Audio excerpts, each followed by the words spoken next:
नमस्कार, आपका स्वागत है।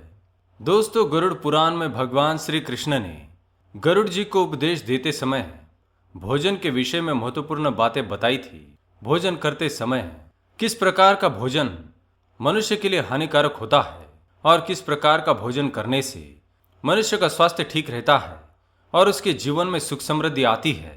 इसी के साथ ही वास्तुशास्त्र में भी भोजन करने की विधि और भोजन करते समय कौन से नियमों का पालन करना चाहिए आदि के बारे में बताया गया है।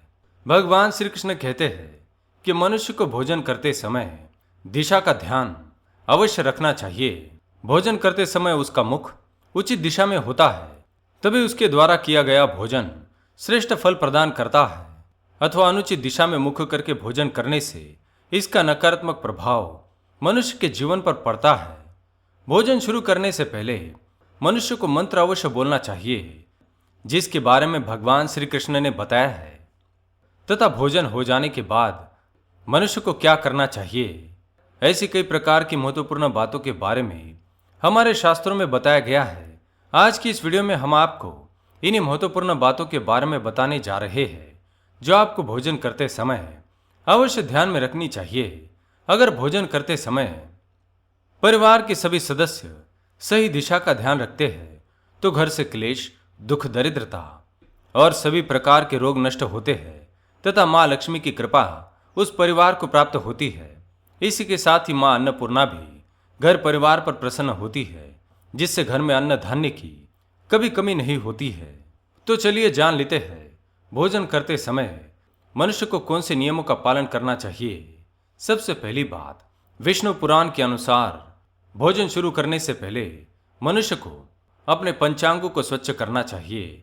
2 हाथ, 2 पैर और मुख, इन 5 अंगों को स्वच्छ करने के बाद ही भोजन को शुरुआत करनी चाहिए। इससे जीवन में सकारात्मकता बनी रहती है।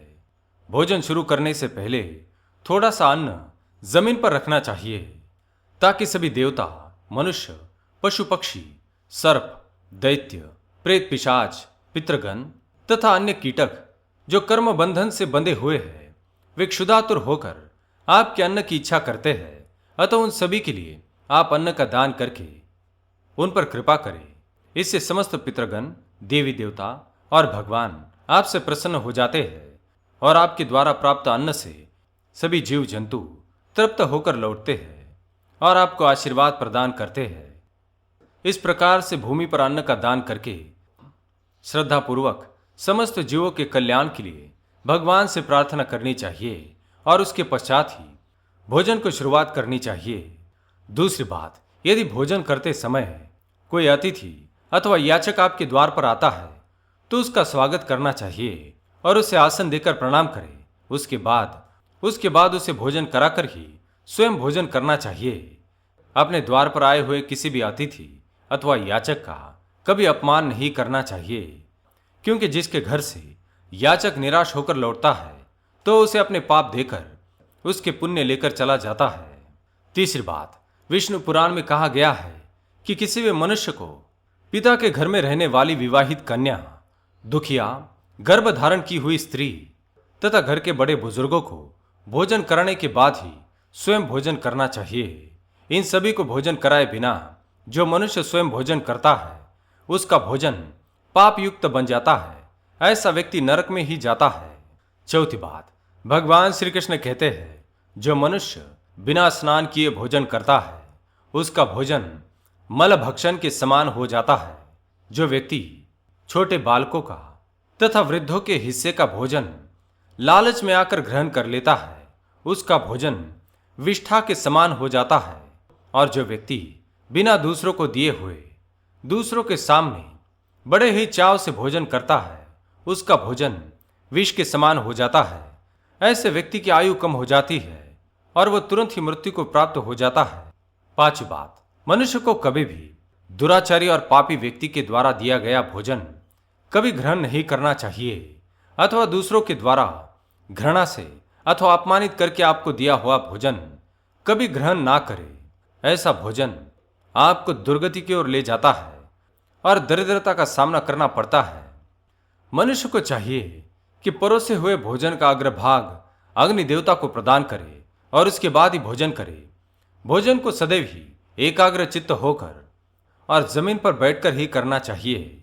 सबसे पहले मीठा, फिर लवण और खट्टा और अंत में कटु एवं तीखे पदार्थों का सेवन करें। पहले के 5 निवाले मौन रहकर ही खाने चाहिए और इसके बाद आप बातें कर सकते हैं। लेकिन भोजन करते समय हंसना, क्रोध करना, अधिक बातें करना अनुचित माना जाता है। भोजन करते समय हंसने से अथवा बातें करने से भोजन गले में अटक सकता है और मृत्यु भी हो सकती है। आइए अब जानते हैं भोजन करने की सही दिशा कौन सी है। वास्तुशास्त्र के अनुसार पूर्व दिशा में बैठकर भोजन करने से व्यक्ति रोगों से और मानसिक बीमारियों से मुक्त होता है। बीमार बुजुर्गों को पूर्व दिशा की ओर मुख करके भोजन करना चाहिए। इससे उनका स्वास्थ्य ठीक हो जाता है, क्योंकि पूर्व दिशा उगते हुए सूर्य की दिशा है। इससे उनका जीवन अंधकार से प्रकाश की ओर जाने लगता है। अगर कोई व्यक्ति व्यापारी है और व्यापार में तरक्की चाहता है अथवा कोई व्यक्ति नौकरी की तलाश में है तो उसे उत्तर दिशा की ओर मुख करके भोजन करना चाहिए। उत्तर दिशा मां सरस्वती की दिशा है। इस दिशा में भोजन करने से व्यक्ति को सभी कार्यों में सफलता प्राप्त होती है। लेकिन ध्यान रहे, दक्षिण दिशा की ओर मुख करके भोजन करना अनुचित माना गया है। यह दिशा मृत्यु की दिशा मानी गई है। इस दिशा में मुख करके भोजन करने से पितरों का अपमान होता है और मनुष्य की आयु कम होने लगती है। वास्तुशास्त्र में कहा गया है कि टूटे फूटे बर्तनों में कभी अन्न नहीं खाना चाहिए। यह दुर्भाग्य को निमंत्रण देता है। भोजन सदैव ही स्वच्छ थाली में करना चाहिए। गंदी थाली में भोजन करने से व्यक्ति के जीवन में दरिद्रता आती है। एकादशी के दिन किसी भी प्रकार का तामसिक पदार्थ नहीं खाना चाहिए, जैसे मांस, मदिरा, लहसुन, प्याज आदि का सेवन कभी एकादशी के दिन ना करें, नहीं तो आपके घर से माता लक्ष्मी रूठ कर चली जाएगी और आपको दरिद्रता का सामना करना पड़ेगा। शास्त्रों के अनुसार भोजन का कभी अपव्यय नहीं करना चाहिए।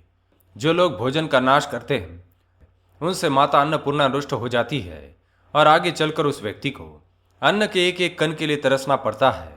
भोजन हो जाने के बाद इस मंत्र का उच्चारण करना चाहिए। विष्णु समस्तेन्द्रिय देह देहि प्रधान भूतो भगवान्यथैकः सत्येन तेनात् शेष मन्न मारोग्यदम में परिणाम मेतु। इसका अर्थ है भोजन करने वाला, भोज्यान्न और उसका परिपाक ये सभी भगवान विष्णु है। इस सत्य भगवान के बल से मेरे द्वारा खाया गया ये भोजन अच्छी तरह से पच जाए। इस प्रकार से इस मंत्र का उच्चारण करने से किसी भी प्रकार का रोग मनुष्य के शरीर में प्रकट नहीं होता है। इसके अलावा आप भोजन करते समय श्री जनार्दन नमः यह मंत्र भी उच्चारण कर सकते हैं। शास्त्रों के अनुसार भोजन के बाद थाली में हाथ नहीं धोना चाहिए। थाली में हाथ धोने से अन्न का अपमान होता है और थाली में हाथ धोने वाला व्यक्ति नीच योनि में प्रकट होता है।